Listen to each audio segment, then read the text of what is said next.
नेमि चन्दमकलङ्कम् गुणरयणभूषणोदयम् जीवस्य परुवरं वोच्छम्।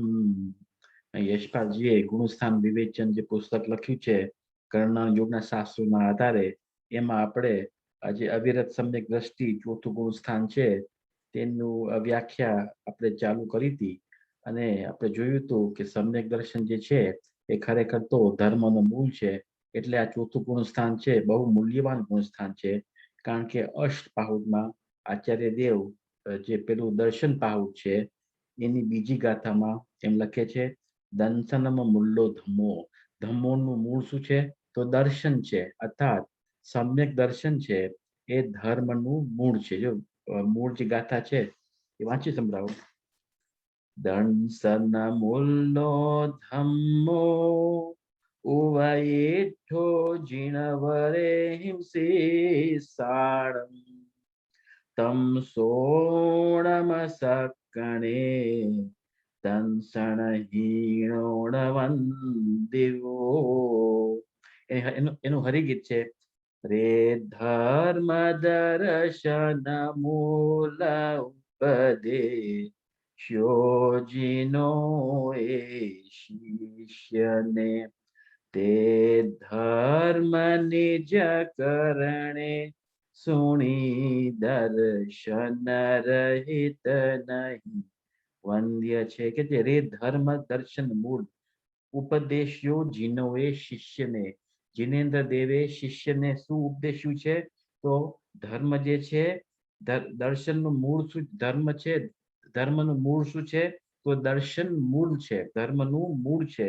તો તે ધર્મ નિજ કરણે સુની, પોતાના કાને સુની દર્શન રહી નહીં વંદ્ય છે. જે દર્શન રહિત છે એ વંદ્ય નથી. એમ આચાર્ય દેવ સમ્યક દર્શનની મહિમા કરે છે. બીજું જે છ ધારા જે છે એમાં પણ છે ને કે મોક્ષ મહલ કી પ્રથમ સીઢી કરી છે. સમ્યક દર્શન ને શું કીધું છે કે મોક્ષ મહેલની પ્રથમ સીડી છે. અને એવી જ રીતે નાટક સમયસારમાં છે એમાં પણ બનારસીદાસજી છે એમને અનુભવની મહિમા કરી છે. કે અનુભવ કેવું છે? તો અનુભવ ચિંતામણી રત્ન. કેવું છે? ચિંતામણી રત્ન. અનુભવ હે રસકૂપ, અનુભવ માર્ગ મોક્ષ કો, અનુભવ મોક્ષ સ્વરૂપ. અનુભવ કેવો છે?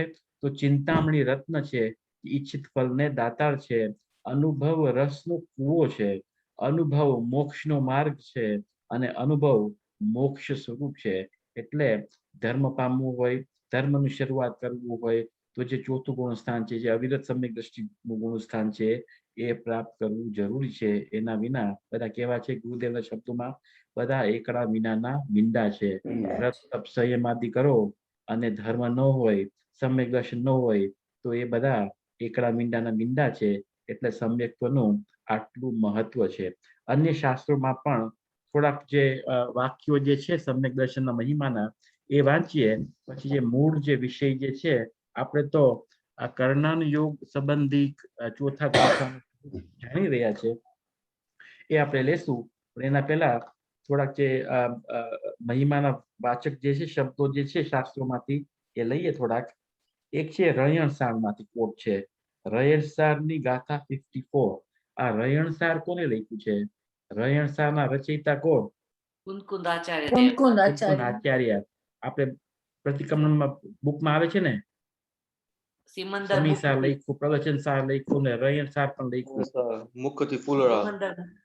હા, એનું જો એનું કોટ, जिस प्रकार भाग्यशाली मनुष्य कामधेनु, कल्प वृक्ष, चिंतामणि रत्न और रसायन को प्राप्त कर मनोवांछित उत्तम सुख को प्राप्त होता है.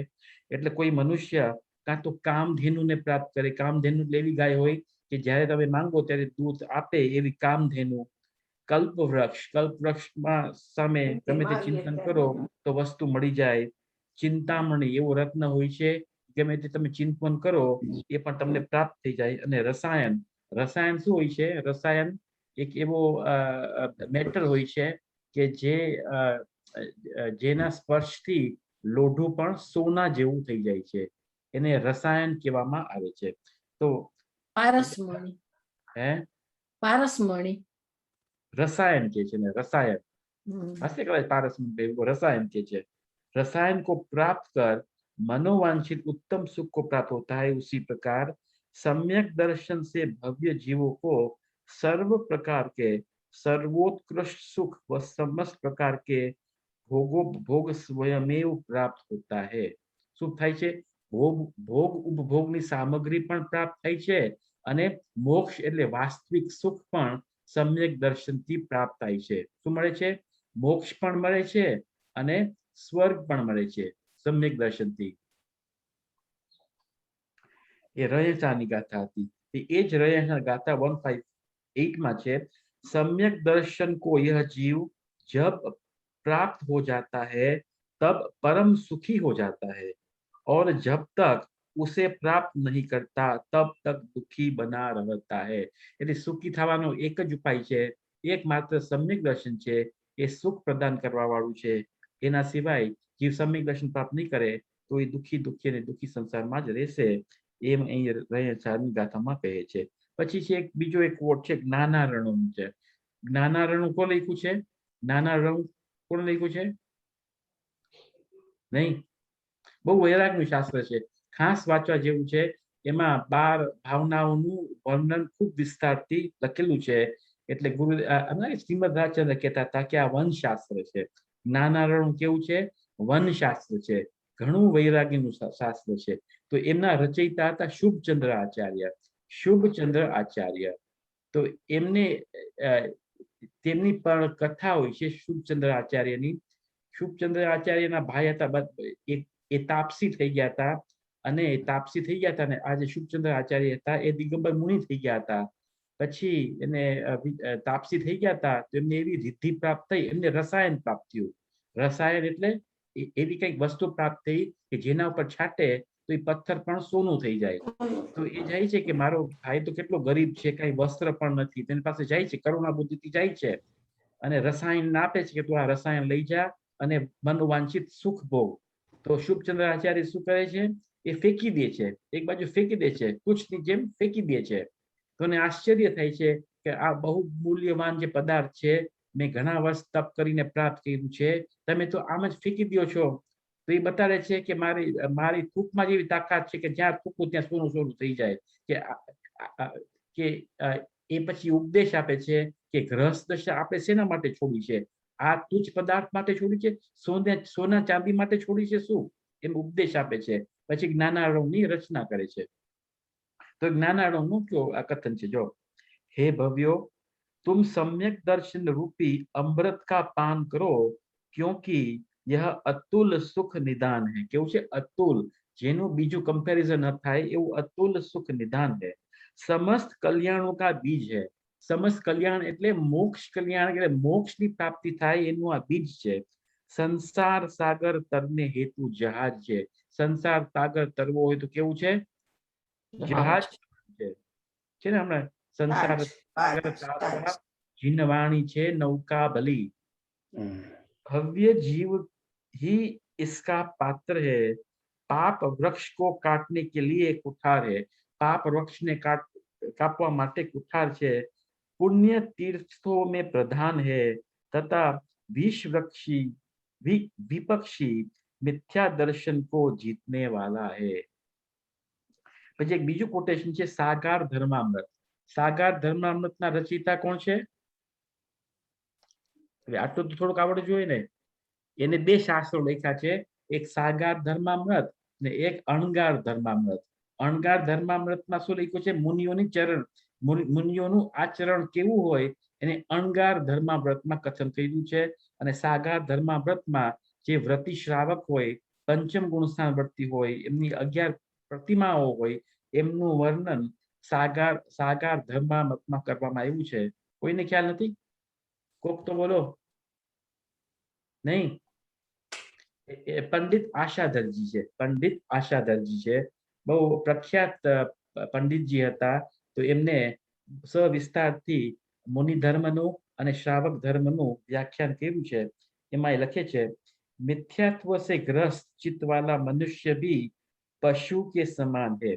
जे मनुष्य छे मिथ्या दृष्टि छे तो केवो छे पशु जेवो छे। गुरुदेव पण घણીવાર કહેતા હતા કે સમ્યક દર્શન જેને પ્રગટ નથી કર્યું તો કેવો છે પશુ જેવો છે। શ્રીમદ રાજચંદ્ર પણ કહેતા હતા કે મનુષ્યમાં અને વાંદરા બે મિથ્યા દ્રષ્ટિ હશે તો વાંદરોને તે પૂછે છે, મનુષ્ય અંદર પૂછે નથી એમ કેમ કહેતા હતા। તેમ કહે છે કે જે મિથ્યા દ્રષ્ટિ છે મનુષ્ય છે એ ખરેખર તો પશુ સમાન છે। और सम्यक्त्व से व्यक्त चित्त वाला पशु भी मनुष्य के समान है।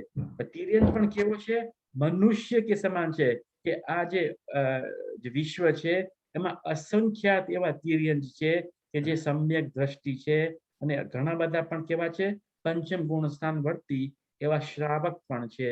तो तिर्यंज पण पोते पोतानुं काम करी ले तो मनुष्य पोते पोतानुं काम केम न करी सके। बीजी छे भगवती आराधना। भगवती आराधना रचयिता कोण? आ तो आपणे शास्त्र लीधुं ज हतुं ने शरूआतमां। शिवकोट मुनि। हाँ, बहु सरस। शिवकोटी मुनिराज, शिवकोटी आचार्य, बहु सरस। एना भगवती आराधना लख्युं हतुं। भगवती आराधना शेनुं विशेष वर्णन छे तो संलेख नानुं वर्णन छे जे आपणे जोयुं हतुं तेमां लखे छे जो जीव मुहूर्त काल पर्यंत भी सम्यक दर्शन को प्राप्त करके अनंतर छोड़ देते हैं।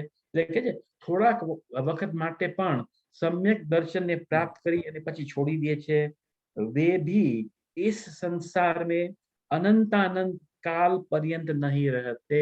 एम के एक क्षण माटे पण जे सम्यक दर्शन ने धारण करे छे एमनो नियम थी मैक्सिमम टाइम छे अर्ध पुद्गल परावर्तन एनो मैक्सिमम टाइम छे અને નિયમથી એ જીવ મોક્ષે જશે। એક ક્ષણ માટે સમ્યક દર્શન પ્રગટ કરી લે એમ કે છે એક ક્ષણ માટે સમ્યક દર્શન પ્રગટ કરી લે તો તારો મોક્ષ નક્કી છે। એટલું બધું સામર્થ્ય સમ્યક દર્શનમાં છે। સૌથી સહેલામાં સહેલું કામ પ્રાપ્ત કરવું સમ્યક દર્શન છે અને સૌથી મોટામાં મોટું ફળ પણ સમ્યક દર્શનથી જ મળવાનું છે। એક અંતર્મૂર્ત માત્ર માટે સમ્યક દર્શન ધારણ કરી લેશું તો ભવ ભ્રમણનો નાશ, સંસાર કિનારોનો નાશ तरत ज थई जाए एवं सम्यक दर्शननी महिमा छे। पछी बीजू एक छे घणा बधा श्लोक बीजू एक वाक्य छे राजवार्तिक छे, पद्म पुराण छे अने वसुनंदी श्रावकाचार्यमां पण छे। राजवार्तिक कोने लखी? राजवार्तिक राजवार्तिक कोने लखी? आटलू थोड़ुंक तो आवडવું જોઈએ કે નહીં? અકલંક। हाँ, बहुत सरस। अकलंक देव ने राजवार्तिक सेना पर टीका छे। बोलो हैं? हैं? तो क्लू आपू एमां 10 अध्याय छे।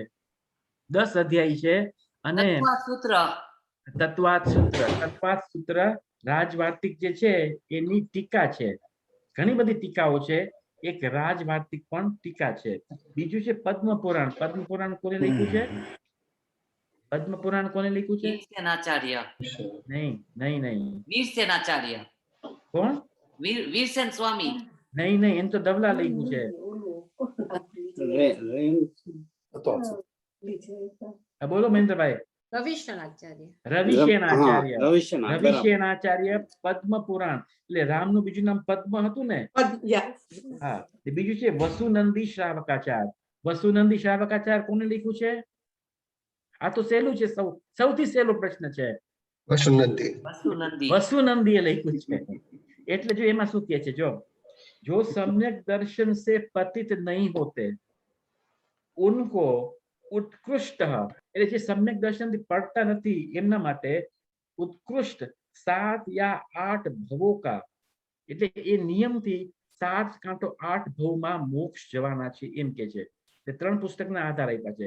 શ્રીમદ રાજચંદ્ર 15 ભવ કે છે પણ એમ કે છે અહીં 7 કે 8 ભવમાં નિયમથી એ મોક્ષે જવાના છે એમ કે છે। और जगन्यतः 2 या 3 भवों का ग्रहण होता है। नहीं तो 2 के 3 भवમાં મોક્ષમાં ચાલ્યા જાય છે। એટલી બધી સમ્યક દર્શન મહિમા છે કે સંસારમાં તમે રાખવા માંગો તો પણ એ જીવ સંસારમાં નહીં રહે, એ ઉર્ધ્વગામી થઈ જાય છે। એમનો પ્રયત્ન સમ્યક દર્શન મુનિ ધર્મ અને મોક્ષ માર્ગમાં આગળ જઈ અને સિદ્ધ દશાને પ્રાપ્ત કરવું એમનો એવો સ્વભાવ સહજ થઈ જાય છે, કારણ કે એમને અતિન્દ્રિય આનંદનું સુખ એમને ચાખી લીધું છે, એમના સંસારની વિચિત્રતા કેવી છે એ પણ એને જાણી લીધી છે, એટલે એ જીવ સંસારમાં બહુ કાળ સુધી રહી નથી શકતો. બાપા હતા ભગવાનજી બાપા ઘણી વાર દ્રષ્ટાંત દેતા હતા કે કોઈ માણસની જેમ બિલાડીની કેળ ભાંગી જાય પછી એ બહુ કઈ કરી ન શકે, એવી જ રીતે જે સમ્યક દ્રષ્ટિ જીવ છે ભલે સંસારમાં રહેતો હોય પણ કેવો છે, એની કેળ ભાંગી ગઈ છે, એમાં એને રસ નથી, રુચિ નથી, એમને રુચિ તો સિર્ફ આત્મા ઉપર જ છે, એવું દ્રષ્ટાંત આપતા હતા. શાસ્ત્રોમાં પણ એવું દ્રષ્ટાંત છે. તો આ રહી સમ્યક દર્શનની મહિમા. આગળ પણ જે દર્શન પાવું છે એમાં ઘણા બધી ગાથાઓ જે છે મહિમા વાળી ઘણા બધા શાસ્ત્રોમાં છે, પણ લઈને કેટલું લેશું. એટલે જે મૂળ જે કર્ણન યુગનો જે વિષય જે છે અવિરત સમ્યક ગુણ સ્થાન એ આપણે ચાલુ કરીએ તો અહીંથી કાર્ય ચાલુ. આપણે ચોથા ગુણ સ્થાનનું નામ છે અવિરત સમ્યક્ત્વ ગુણ સ્થાન. એનું પૂરું નામ છે અવિરત સમ્યક્ત્વ ગુણ સ્થાન. હા ચંદ્રકાંત બોલો. અનમ્યુટ. જી આ કીધું કે અવિરત સમ્યક દર્શન જી નામ આપ્યું તો લાસ્ટ વીક મારે પૂછ્યો તો પ્રશ્ન એમ છે કે ત્યાં આગળ લાસ્ટ વીક તે કીધું કે અવિરત ચારિત્રને સૂચવે છે અને સમ્યક્ત્વ એ શ્રદ્ધા છે. તો અવિરત છે એ ચારિત્રમાં કેવી રીતના લેવાનું થાય, કારણ કે અવિરત એ અંદરની દશા છે કે બહારનું ચારિત્રની વાત ચાલે છે? બહારનું અંદરનું બેયનું ચાલે છે. નિશ્ચય અને વ્યવહાર કથનની બે પદ્ધતિ છે, એક નિશ્ચય કથન અને એક વ્યવહાર કથન. અહીં અવિરત જે શબ્દ છે જ્યારે આગળ આપણે વાંચશું ત્યારે આવવાનું છે વિષય. એટલે અવિરતિ છે એ 12 પ્રકારની અવિરતિ છે. કેટલા પ્રકારની અવિરતિ છે? 12 પ્રકારની અવિરતિ છે. ક્યાં 12 પ્રકારની અવિરતિ? તો એક તો 5 ઇન્દ્રિય અને મન, 5 ઇન્દ્રિય અને મનની અવિરતિ છે. અને બીજું છે 5 જે 6 જે કાય જે છે, ષટકાય જીવ જે છે, 5 સ્થાવર કાય અને ત્રસ કાય એમની પણ અવિરતિ છે. તો આવી રીતે જે અવિરતિ સમ્યક દ્રષ્ટિ જીવ છે એમની 12 પ્રકાર અવિરતિ છે. તેમાં અંદરનું કયું લીધું તે પેલી 5? એટલે જો જ્યારે બહારનું કથન કરીએ ને કે 5 ઇન્દ્રિય અને મનની અવિરતિ છે, અને 5 સ્થાવર અને ત્રસ જીવની પણ અવિરતિ છે. એટલે 12માં સ્થાવર જીવની પણ હિંસા થાય છે, ત્રસ જીવની પણ હિંસા થાય છે, પંચ ઇન્દ્રિયોનો વ્યાપાર પણ છે, મનનો વ્યાપાર પણ છે. એટલે સમજી લેવું કે 12માં આવો જાતનો વ્યાપાર છે તો અંદર એટલો કશાય પણ હજી તીવ્ર છે. હજી ભલે સમ્યક દર્શન છે છતાં કશાય હજી તીવ્ર છે. એટલે આ 12 પ્રકારના વ્રતથી એક ખસતો નથી, આગળ પાછો ખસતો નથી. તો આ 12 તે કીધું એ બધી 12 ની વાત છે, બરાબર ને? તો બંનેની વાત છે, બંનેની વાત છે. કારણ કે 12 ની વાત અંદરની વાતને સૂચવે છે. જેમ કે કોઈ માણસને ખૂન કરી નાખ્યું, ખૂન કર્યું એ 12 ની વાત છે, પણ અંદર ક્રોધ કશાય પડ્યો તો એટલે ખૂન કર્યું. એટલે બે છે ને કે આ જીવને મારી નાખ્યો. જે વાઘ છે હરણને મારી નાખે છે, તો મારી નાખે છે એ બાહ્ય ક્રિયા થઈ. તો એ બાહ્ય ક્રિયા શેને સૂચવે છે? કે અંદર જે અંદર જે કશાય છે એને સૂચવે છે. તમે એમ ન કહી શકો કે બહારની જ વાત છે કે અંદરની જ વાત છે, કારણ કે બહારના અને અંદરમાં બંનેમાં સુમેળવું છે. એવી જ રીતે જે પંચમ ગુણસ્થાન વર્તી છે, જે 12 પ્રકારના અવિરતિ કીધી ને, કઈ 12 પ્રકારની અવિરતિ? 5 ઇન્દ્રિય, 6ઠું મન, બરાબર? પછી 5 સ્થાવર ને 1 ત્રસ. આ તો સમજમાં આવી નહીં? 12 પ્રકારની અવિરતિમાં પંચમ ગુણસ્થાન વાળા જે છે એમને કેટલા પ્રકારની અવિરતિ છે?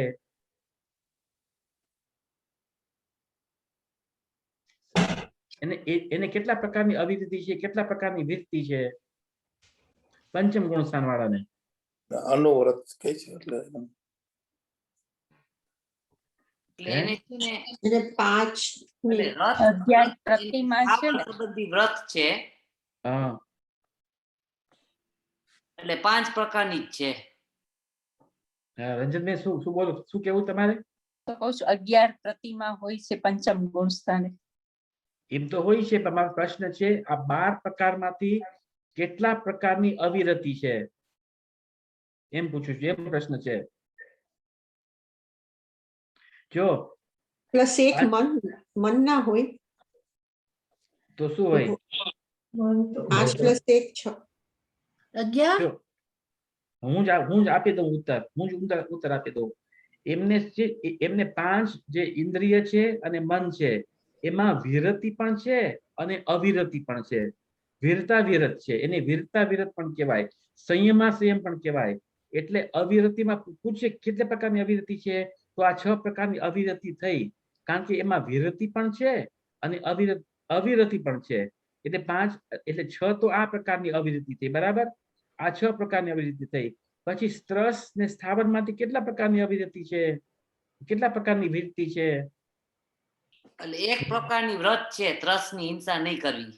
હા, એટલે એ 5 સ્થાવરની હિંસા પણ કરે છે. 5 સ્થાવરની હિંસા છે અને 5 ઇન્દ્રિય અને 6ઠું મન, તો એમને 11 પ્રકારની અવિરતિ છે. 11 પ્રકારની અવિરતિ છે. કઈ સમજ? અને મુનિરાજ છે એમને કેટલા પ્રકારની અવિરતિ છે? બધી હે? 12. બરાબર. એમને એકે પ્રકારની અવિરતિ નથી એમ. એમને એકે પ્રકારની અવિરતિ નથી, કારણ કે સકલ સંયમ છે, સકલ સંયમ છે. રસ હિંસા પણ નથી, સ્થાવરની હિંસા પણ નથી. 5 ઇન્દ્રિય અને મનના વિષયોને કાબુમાં રાખ્યા છે, એટલે એમને 12 પ્રકારથી વિરત છે એમ કહેવામાં આવે છે. વાત પડી સમજ? વિરતિનું ડેફિનેશન શું થાય? અવિરત એટલે વ્રત વિનાનું, વ્રત વિનાનું. તો અવિરત 12 પ્રકારની શાસ્ત્રમાં વર્ણન કરવામાં આવી છે. એટલે તમે 5 સેન્સીસ ને કંટ્રોલ ન કરો, તમારા માઇન્ડ ને કંટ્રોલ ન કરો, તમે 5 સ્થાવર ને હિંસા કરો, એક રસ ને હિંસા કરો, એને અવિરત કહેવામાં આવે છે. આમ તો કોન્ડક્ટ કહેવાય કે નહીં? હે? કોન્ડક્ટ કહેવાય કે નહીં? કોન્ડક્ટ નો જ ભેદ છે. કોન્ડક્ટ એટલે જ કીધું ને કે જે આજે ગુણસ્થાનનું નામ છે અવિરત સમ્યક્ત્વ. અવિરત ચારિત્રને સૂચવે છે, સમ્યક્ત્વ દર્શનને સૂચવે છે. કે જે અવિરત સમ્યક્ત્વ ગુણસ્થાન. કઈ સમજ?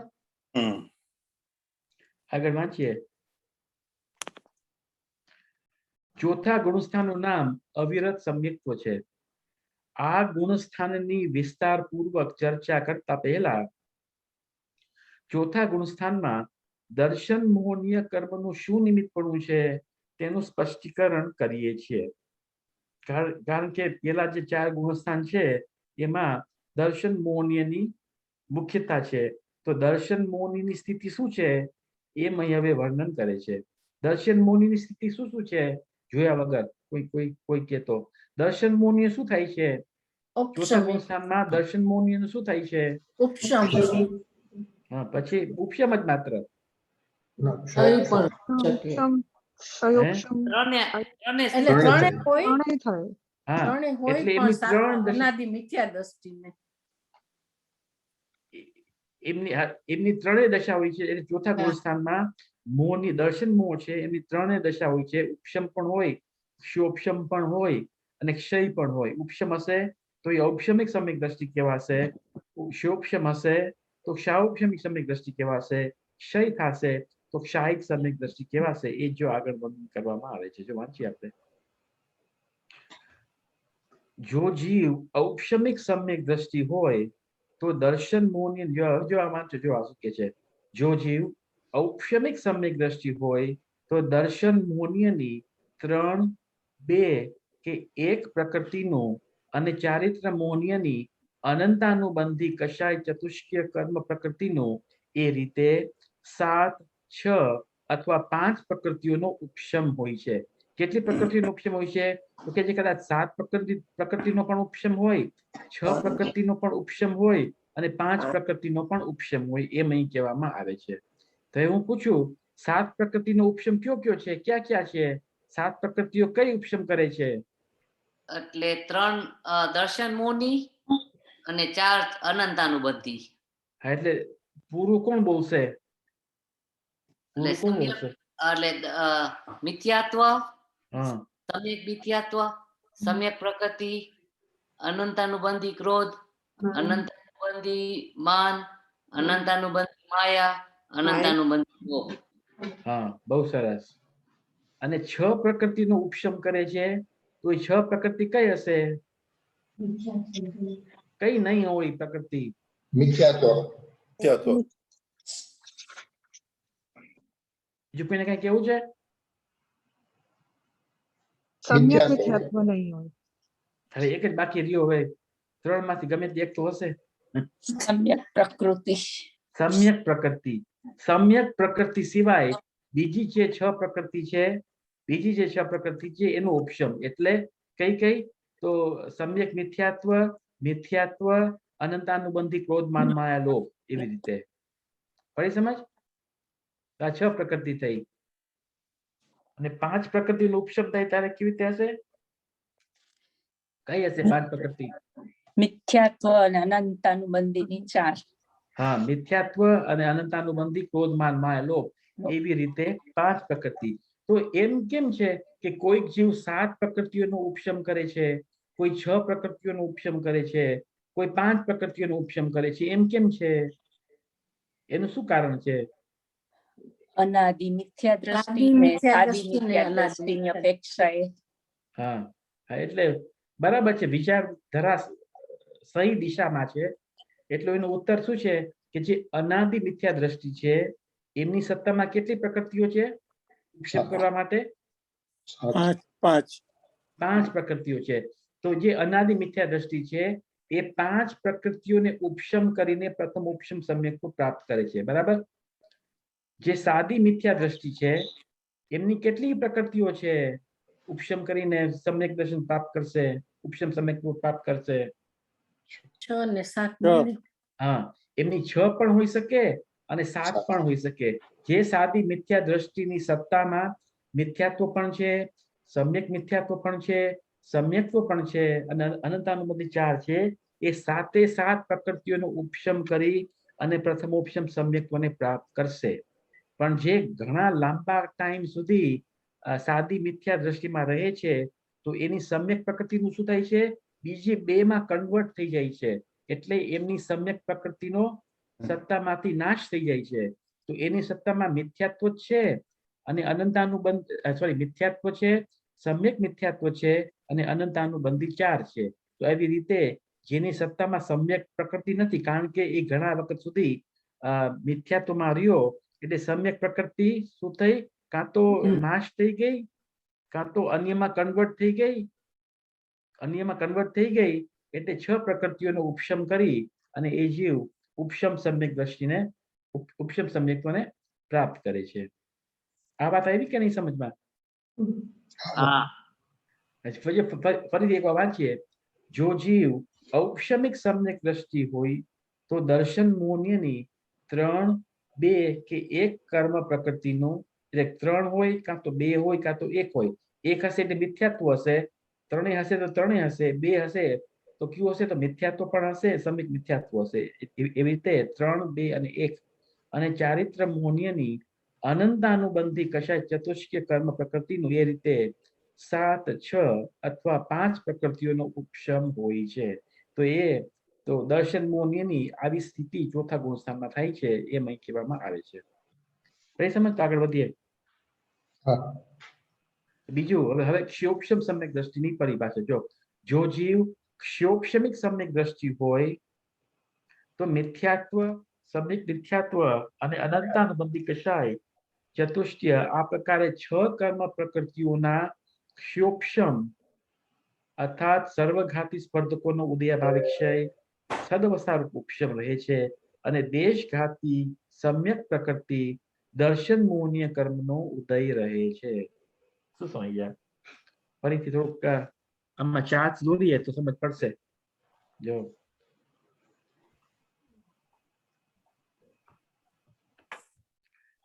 3 પ્રકૃતિઓ જે છે, એક તો મિથ્યાત્વ છે, એક તો સમ્યક મિથ્યાત્વ છે.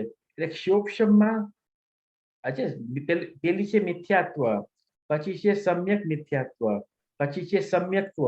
તો આ ત્રણ પ્રકૃતિઓમાંથી કઈ પ્રકૃતિનો ઉદય છે શુભમ સમ્યક્ત્વમાં?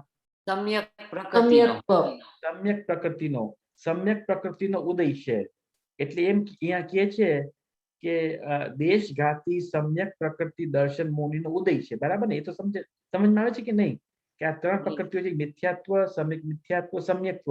તો સમ્યક્ત્વ જે દેશઘાતી પ્રકૃતિ છે એનો તો ઉદય છે. બીજી બે પ્રકૃતિઓ જે છે, મિથ્યાત્વ પણ છે, સમ્યક મિથ્યાત્વ પણ છે, એનો ઉદય ન હોઈ શકે. કારણ કે મિથ્યાત્વનો ઉદય થશે તો જીવ મિથ્યા દ્રષ્ટિ થઈ જશે, સમ્યક મિથ્યાત્વનો ઉદય હશે તો જીવ ત્રીજા ગુણસ્થાનમાં પહોંચી જશે. તો આ બે પ્રકૃતિઓનું શું કરશું? વર્તમાનમાં જે એમના પરમાણુ જે છે વન સમય પહેલા એ શું થાય છે? કન્વર્ટ થઈ જાય છે, સમ્યક પ્રકૃતિમાં કન્વર્ટ થઈ જાય છે અને પછી ઉદયમાં આવે છે. જેમ કે આપણે જોયું હતું ને, ઘણી વાર જોયું છે. ફરીથી દોડવું અહીંયા જો આપણે માની લ્યો કે આપણે અહીંયા નીચા સમયમાં છે, અહીંયા છે આપણે વર્તમાનમાં, અહીંયા દેશઘાતી એટલે સમ્યક પ્રકૃતિનો જ ઉદય છે અહીંયા. પણ અહીં કર્મ મિથ્યાત્વ પણ પડ્યા છે, આ મિથ્યાત્વ પડ્યા છે, અને અહીં સમ્યક મિથ્યાત્વ પણ પડ્યા છે. જીવ જો અહીં પહોંચશે અને આ બેયનો ઉદય આવશે તો જીવ શું થશે? કાં તો મિથ્યા દ્રષ્ટિ થઈ જશે, કાં તો સમ્યક મિથ્યા દ્રષ્ટિ થઈ જશે. તો આપણે વર્તમાનમાં અહીં છે, તો અહીં સેકન્ડ સમયમાં આ બે બંને ખતરનાક જે પડ્યા છે એનું શું થાય છે? આ બંને સમ્યક પ્રકૃતિ રૂપ કન્વર્ટ થઈ જાય છે. આ કન્વર્ટ થઈ જાય છે, આ પણ સમ્યક પ્રકૃતિ રૂપમાં કન્વર્ટ થઈ જાય છે. તો જીવ જ્યારે સેકન્ડ સમયમાં પહોંચે છે તો માત્ર સમ્યક પ્રકૃતિનો જ ઉદય આવે છે. પડી વાત? એને કહે છે કે એને એમ કે છે કે સર્વઘાતી સ્પર્ધકોનો ઉદયાભાવિક ક્ષય, જે સેકન્ડ સમયમાં કન્વર્ટ થઈ જાય છે અને સમ્યક પ્રકૃતિ રૂપે કન્વર્ટ થઈ જાય છે અને સમ્યક પ્રકૃતિનો જ ઉદય આવે છે સેકન્ડ સમયમાં, એને શું કહેવા માંગે છે? એને સર્વઘાતી સ્પર્ધકોનો ઉદયનો અભાવ ક્ષય. એટલે આનું જે આ બે પ્રકૃતિ હતી ને એનો ઉદય ન આવો, તે રૂપે ઉદય ન આવો, તો સમ્યક પ્રકૃતિ રૂપે ઉદય આવો. તો પોતે રૂપે ઉદય ના આવ્યો, મિથ્યાત્વ રૂપે ઉદય ના આવ્યો, સમ્યક મિથ્યાત્વ રૂપે પણ ઉદય ના આવ્યો, એનો જ ઉદયનો અભાવ ક્ષય કહેવામાં આવે છે. કઈ સમજ? તો શીતલ, ઉદયાભાવિક ક્ષય. શીતલ આજે કન્વર્ટ, ઉદયાભાવિક ક્ષય હે શીતલ આજે કન્વર્ટ થાય છે એ કેના હિસાબે થાય છે? એનું પુરુષાર્થ ત્યાં બળવાનું હોય છે એ હિસાબે? કારણ કે સમ્યક દર્શન હજી જીવને ટકી રહે છે, સમ્યક દર્શન જીવ હજી ધારણ કરે છે. સમ્યક દર્શન નષ્ટ થાય એટલા માટે કર્મો પણ તમને ઓલું આપે છે. શું આપે છે? ઓલું ગીવ વે આપે છે તમને, કારણ કે જીવનું હજી સમ્યક દર્શન મેન્ટેન થાય છે. એટલે કર્મોને પણ ગીવ વે કરવું પડે છે. પોતા રૂપે ઉદયમાં ન આવી શકે. પોતા રૂપે ઉદયમાં આવે તો જીવ મિથ્યા દ્રષ્ટિ થઈ, કાં સમ્યક મિથ્યા દ્રષ્ટિ થઈ જાય. પડી સમજ? જેમ કે આપણે રાઉન્ડ અબાઉટ ના હોય તો ટ્રાફિક ફ્રોમ ધ રાઈટ હોય તો આપણે ગીવ વે કરવું પડે ને. એવી જ રીતે આ બે પ્રકૃતિઓ તો નેક્સ્ટ સમય ઉપર જ બેઠી છે, તો એમને ગીવ વે કરવું પડે છે. તો એ બે સમ્યક પ્રકૃતિ રૂપે કન્વર્ટ થઈ જાય છે. તે એને ઉદયાભાવિક ક્ષય કહેવામાં આવે છે. પડી સમજ? પછી બીજું એવું પણ બને ને કે ઉપર પણ મિથ્યાત્વ પણ બેઠું છે, અહીં ઉપર સમ્યક મિથ્યાત્વ પણ બેઠું છે. એ નીચે જમ્પ કરે અને ઉદયમાં આવે તો પણ મિથ્યા દ્રષ્ટિ થઈ જાય જીવ, કાં તો સમ્યક મિથ્યા દ્રષ્ટિ થઈ જાય અને સમ્યક દર્શનને બગાડી નાખે. એવું પણ થાય કે ન થાય? હા તો બોલો. થાય.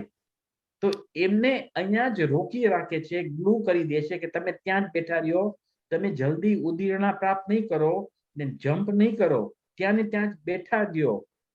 તો એને શું કહેવા માંગે છે? એને સદ અવસ્થારૂપ ઉપશમ કહેવામાં આવે છે. એમને ઉપશમ એટલે બેસાડી દીધા, એને સદ અવસ્થારૂપ ઉપશમ કે છે. એટલે જો આ ઉદયાભાવિક ક્ષય, આ સદ અવસ્થારૂપ ઉપશમ અને વર્તમાન દેશઘાતી પ્રકૃતિનો ઉદય, એને ક્ષોક્ષમ કહેવામાં આવે છે. પડી વાત સમજ? આ બહુ ઇમ્પોર્ટન્ટ ટોપિક છે ક્ષયોપશમની પરિભાષા. એટલે આ સમ્યક દર્શનને ક્ષયોપશમિક સમ્યક દર્શન કહેવામાં આવે છે. અને સંક્રમણ પણ કહી શકીએ. હે, સંક્રમણ પણ કહી શકીએ. એ સંક્રમણ થાય છે. સંક્રમણ એટલે જેટલે એ માની લ્યો કે બીજા સમયમાં 100 પરમાણુ મિથ્યાત્વના છે, 100 પરમાણુ સમ્યક મિથ્યાત્વ છે, તો ટોટલ બધા પરમાણુ સમ્યકમાં કન્વર્ટ થઈ જાય છે. એને સંક્રમણ કહેવામાં આવે છે. એનો ખુલાસો આગળ આવશે. એને સ્થિબુક સંક્રમણ કહેવામાં આવે છે.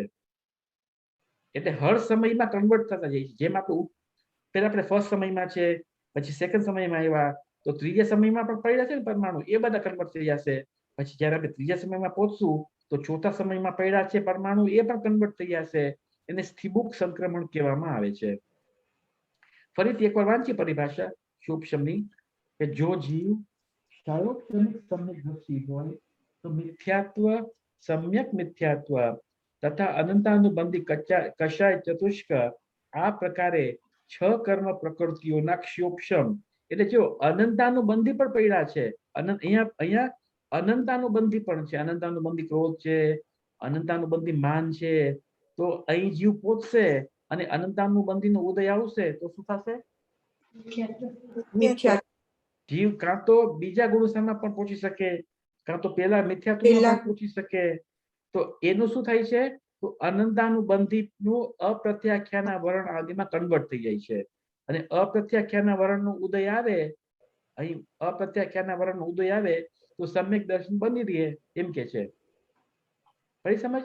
એટલે અહીં જે સેકન્ડ સમયમાં આ 6 પ્રકૃતિઓ કન્વર્ટ થઈ જાય છે, સંક્રમણ થઈ જાય છે એનું. ઉપર પણ અનંતાનુબંધી પડ્યા છે, એ પણ નીચે નથી આવી શકતા, ત્યાં ને ત્યાં પડ્યા રહે છે, ચોટેલા પડ્યા હોય છે. એને સદઅવસ્થારૂપ ઉપશમ કહેવામાં આવે છે. પડી વાત સમજ? આગળ વાંચી, ફરીથી વાંચીએ.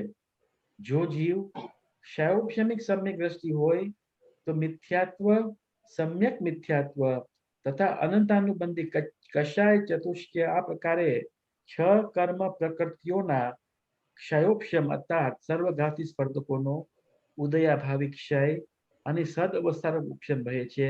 અને દેશઘાતી સમ્યક પ્રકૃતિ દર્શન મૂન્ય કર્મનો ઉદય રહે છે.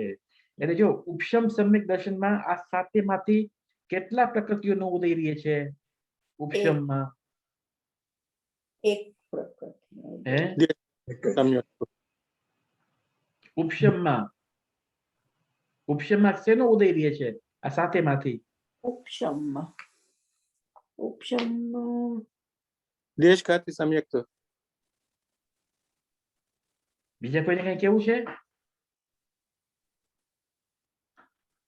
બોલો તો બોલો, ના, તો જવાબ દો.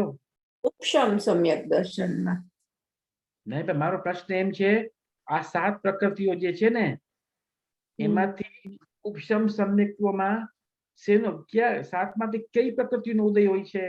એકે નહીં શીતળ. એકે નહીં, કારણ કે 7 પ્રકૃતિઓનો ઉપશમ થઈ ગયો છે. 7 પ્રકૃતિઓનો ઉપશમ થઈ ગયો છે. એટલે એકે પ્રકૃતિનો ઉદય નથી. મિથ્યાત્વની દર્શન મોહની 3 નો પણ ઉદય નથી અને અનંતાનુબંધી 4 નો પણ ઉદય નથી એમ કે છે. ફરી સમજ?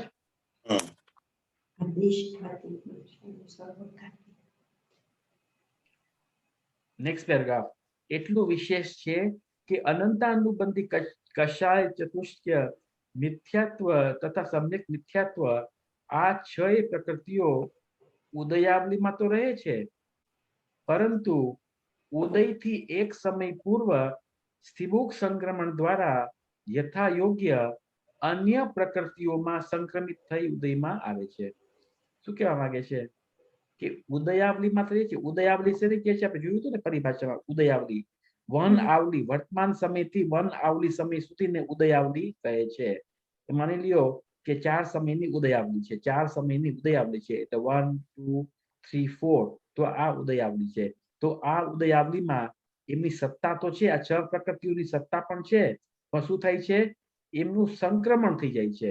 એટલે કે છે એટલું વિશેષ છે કે અનંતાનુબંધી કષાય ચતુષ્ક મિથ્યાત્વ અને સમ્યક મિથ્યાત્વ આ 6 એ પ્રકૃતિઓનું ઉદયાવલીમાં તો રહે છે. ઉદયાવલી એટલે વન ઉદય ઉદયાવલી કોને કહે છે? તો વર્તમાન સમયથી એક આવલી કાળને ઉદયાવલી કહેવામાં આવે છે. તો એની સત્તા તો છે, પરંતુ ઉદયથી એક સમય પૂર્વ, એટલે આપણે વર્તમાનમાં અહીંયા છે, તો એક સમય પૂર્વ એટલે સેકન્ડ સમયમાં શું થાય છે? સ્થિમુખ સંક્રમણ, એટલે ટોટલ લોટ કન્વર્ટ થઈ જાય છે. સ્થિમુખ સંક્રમણ દ્વારા યથા યોગ્ય અન્ય પ્રકૃતિઓમાં સંક્રમિત થઈને ઉદયમાં આવે છે. બરાબર? પડી વાત સમજ? એટલે કન્વર્ટ થાય છે તો દર્શન મોહની પ્રકૃતિ દર્શન મોહમાં જ કન્વર્ટ થશે. જેમ કે સમ્યક પ્રકૃતિ સમ્યક મિથ્યાત્વમાં કન્વર્ટ થાય, સમ્યક મિથ્યાત્વની પ્રકૃતિ સમ્યકમાં કન્વર્ટ થાય, એમ થઈ શકે. પણ સમ્યક પ્રકૃતિ અનંતાનુબંધીમાં કન્વર્ટ ન થાય, સમ્યક મિથ્યાત્વ પણ અનંતાનુબંધીમાં કન્વર્ટ ન થાય, એમ પરસ્પર કન્વર્ટ ન થઈ શકે. દર્શન મોહની પ્રકૃતિમાં જ કન્વર્ટ થાય, ચારિત્ર મોહમાં જ કન્વર્ટ થાય, એવું એક બીજો એક નિયમ છે કર્ણામ યોગનો. એટલે અનંતાનુબંધી અપ્રત્યાખ્યાના વર્ણ આદિમાં કન્વર્ટ થઈ જાય છે, એમ કે છે. ત્રીજી વાત, ત્રીજું છે ક્ષાયિક સમ્યક્ત્વ. જો જીવ ક્ષાયિક સમ્યક દ્રષ્ટિ હોય તો મિથ્યાત્વ આદિ ત્રણ દર્શનમૂલ્ય અને અનંતાનુબંધી કષાય ચતુષ્યનો ક્ષય રહે છે. એટલે ક્ષાયિક સમ્યક દ્રષ્ટિ જીવ છે, એમને આ સાતે પ્રકૃતિ કેવી છે? સત્તામાં જ નથી, ક્ષય છે. એટલે એ સમ્યક દર્શન કેવું છે? નિર્મળ છે.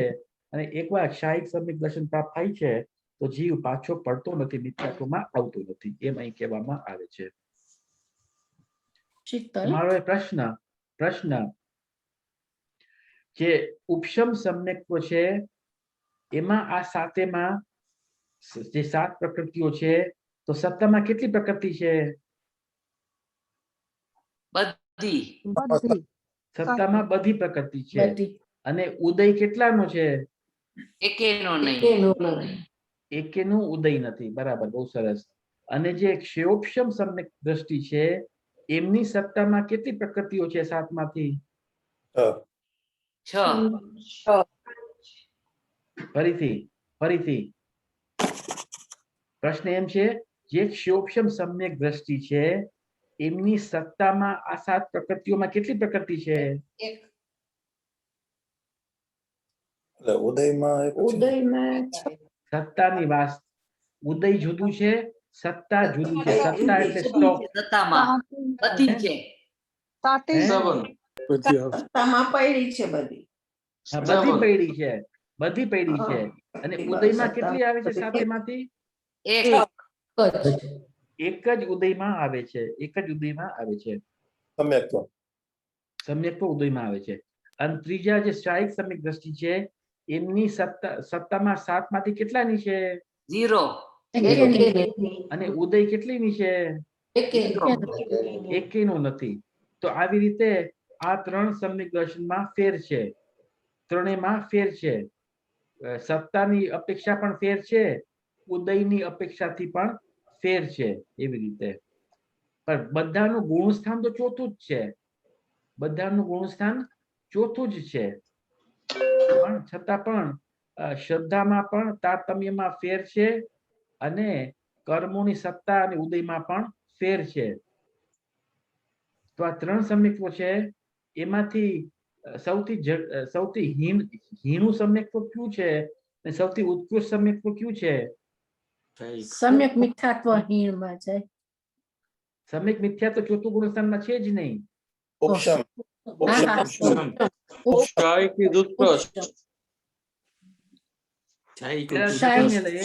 સૌથી હીણું છે ક્ષયોપશમ. ક્ષયોપશમ હીણું છે. ક્ષયોપશમ સૌથી હીણું છે. ને સૌથી ઉત્કૃષ્ટ કયું છે? ક્ષાયિક સૌથી ઉત્કૃષ્ટ છે. કોઈ કઈ પ્રશ્ન છે? હા, આપણે ઉપશમ ને શપશમ માં એટલે શપશમ વધારે બળવાન છે. ઉપશમ વધારે બળવાન છે. કારણ કે આપણે જોયું તો ઉપશમમાં તો સાતે સાત પ્રકૃતિઓ જે ભયંકર પ્રકૃતિઓ છે ને એકેનો ઉદય નથી. ને ક્ષયોપશમમાં તો સમ્યક પ્રકૃતિનો ઉદય છે. તો કયું વધારે બળવાન હશે? જેનો ઉદય છે ઉદય એ છે બળવાન એ છે ક્ષય- કે જેનો ઉદય ન હોય એ બળવાન છે? એનો ઉદય ના હોય બળવાન. હા, જેનો ઉદય ન હોય એ બળવાન છે. એટલે જે ઉપશમ છે એમને એકે પ્રકૃતિઓનો ઉદય નથી એટલે એ બળવાન છે. શ્યોપશમમાં સમ્યક પ્રકૃતિનો ઉદય છે એટલે એ બળવાન નથી. એમાં શ્યોપશમ નો ઉદય જે છે એટલે એમાં ચલબલ અઘાટ દોષ આવે છે, એમ શાસ્ત્રમાં કથન કર્યું છે. અને શાયિકમાં તો સત્તા જ નથી, ઉદયનો તો સવાલ જ નથી. તો શીતલ, આપણે જો ઉપશમ બળવાન હોય તો પછી કેમ નિયમથી એ વમી જાય છે પ્રથમ સમ્યક તો જયારે પ્રાપ્ત કરે છે ત્યારે? કારણ કે એની સત્તામાં છે ને, સત્તામાં હોય તો કોક વાર ઉદયમાં પણ આવે ને. સત્તામાં જ ન હોય તો ઉદયમાં કેવી રીતે આવશે? આપણે બેંકમાં પૈસા હશે તો તમે કાઢી શકશો પૈસા, પૈસા જ નહીં તો કેવી રીતે કાઢી શકશો? તો એવી જ રીતે જેમની સત્તામાં મિથ્યાત્વાદી પડ્યા છે તો કોક વાર એવું ચાન્સ પડે કે ઉદયમાં આવી શકે. પણ જેની સત્તામાં જ આ પ્રકારના કર્મો નથી તો એનું ઉદય પણ ના આવી શકે. કઈ સમજ?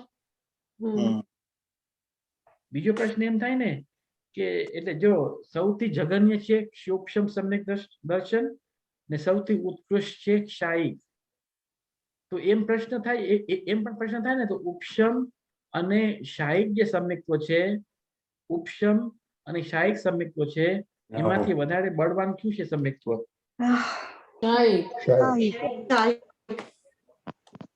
શાયિક કઈ અપેક્ષાથી બળવાન છે? તો કર્મની અપેક્ષાથી બળવાન છે. કર્મની અપેક્ષાથી. કારણ કે એક તો સત્તામાંથી જ કર્મને નાશ કરી નાખ્યો છે, એકની સત્તામાં હજી કર્મ પડ્યા છે. પણ શ્રદ્ધાની અપેક્ષાએ કોણ બળવાન છે? એ સરખા. બે સરખા છે. કારણ કે ઉપશમમાં પણ સાતે સાત કર્મ પ્રકૃતિનો ઉદય નથી ને શાયિકમાં પણ સાતે સાત પ્રકૃતિનો ઉદય નથી. એટલે ઉદયની અપેક્ષા બંને સરખા છે. સત્તાની અપેક્ષાથી શાયિક સમ્યક દ્રષ્ટિ ઉત્કૃષ્ટ છે. ભાઈ સમજ? તો આપણો ટાઈમ પણ થઈ ગયો છે તો આપણે અહીં જ પૂરું રાખીએ. કોઈને પ્રશ્ન ન હોય તો અહીં જ પૂરું રાખીએ આપણે. અવિરતને ઇંગ્લિશમાં શું કહીએ આપણે?